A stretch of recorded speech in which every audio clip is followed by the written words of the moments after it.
I don't like telling this story. Even now, years later, just thinking about it makes my skin crawl. I don't know if what I saw was real or if my mind was playing tricks on me, but I do know one thing. I will never forget that night. It was the summer of 2011, and I had just moved into a small rental house in a quiet neighborhood. It wasn't anything special, just a simple one-story home with 2 bedrooms, a living room, and a small, overgrown backyard. It was the kind of place that felt lonely the moment you stepped inside. The air was always a little too still, and the silence at night was heavier than I was used to. At first, I chalked it up to just being in a new place. I had moved to this town for work, and I didn't know anyone yet, so maybe the loneliness was just getting to me. But then, strange things started happening. It started small. I would come home from work and find a window open that I swore I had closed. Or I'd hear faint scratching sounds in the walls at night, but I assumed it was just mice. The house was old after all. Then there were the lights. Sometimes I'd wake up to find the hallway light on, even though I always turned everything off before bed. I even started questioning myself, wondering if I was just forgetting things.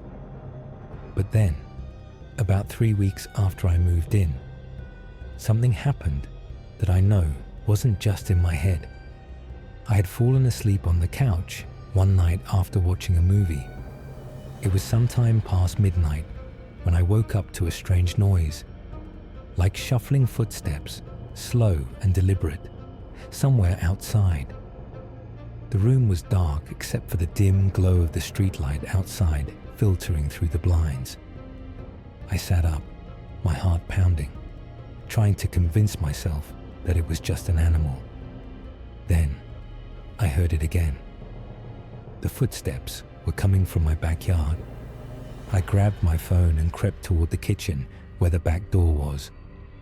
The curtains over the glass panel were drawn, but I could see just enough to tell that something was off. The backyard, which was usually pitch black at night, seemed wrong, like the shadows weren't where they should be. I reached for the curtain, my hands trembling. Slowly, I pulled it back, just an inch, just enough to peek outside. And that's when I saw him. There was a man standing just beyond the porch light, in the middle of my backyard. He wasn't moving. He wasn't doing anything. He was just standing there, watching. The worst part, I couldn't see his face. The shadows from the trees and the dim light from the street cast him in partial darkness. I could make out his body, a tall, thin frame dressed in dark clothes, but his face was just gone, like the shadows refused to reveal him.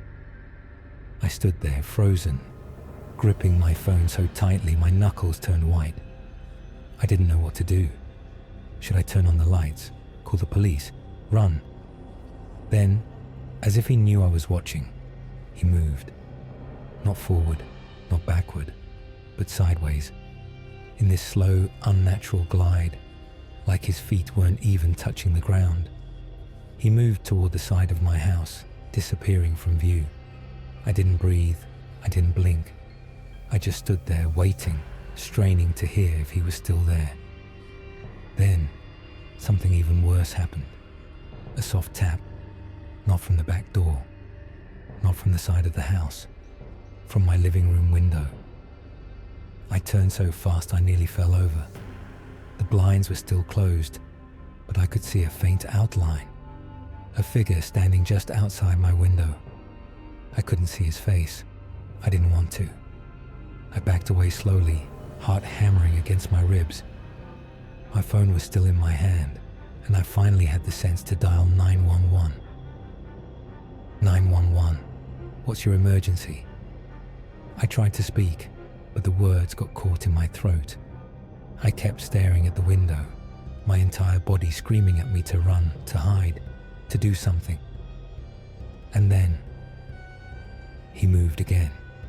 The figure in the window slowly, deliberately, tilted his head to the side, not like a person would. It was too sharp, too unnatural, like something that didn't fully understand how a human body should move. That's when I finally found my voice. "There's someone outside my house," I whispered, my voice shaking. "He's watching me." The operator kept talking, asking me questions, but I could barely focus. My eyes were locked on the figure. Then, right as I blinked, he was gone. I don't mean he walked away. I don't mean he ran. One second he was there, the next he wasn't. The police arrived within minutes, but they found nothing.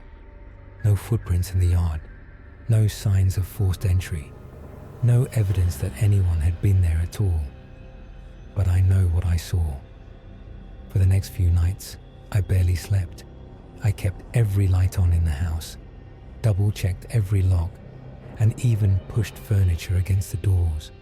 But the worst part wasn't just the fear. It was the feeling that I wasn't alone, that he was still out there, watching, waiting. A week later, I moved out. I broke my lease, packed my things, and left that house behind. I didn't care about the penalties. I didn't care about anything. I just wanted to be gone. I never found out who or what that man was. But sometimes, late at night, when I pass by dark windows or walk alone down an empty street, I swear I can feel someone watching me. And sometimes, just for a split second, I see a shadow move, and I know he's still there, waiting.